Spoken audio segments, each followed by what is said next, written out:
Hello mga ka-miners, maayong hapon. Kamusta na po kayong lahat? Nakapamasyal na ba kayo sa isang buong linggo?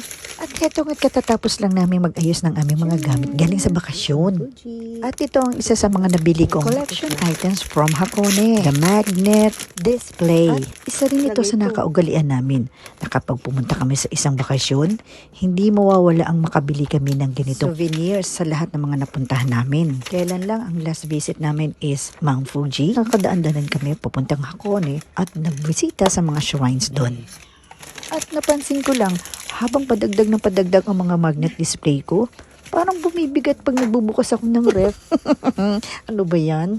Pero carry ko pa naman kasi masaya ko nakikita ang lahat ng mga napuntahan namin. O diba? Mga souvenirs namin yan from Cebu.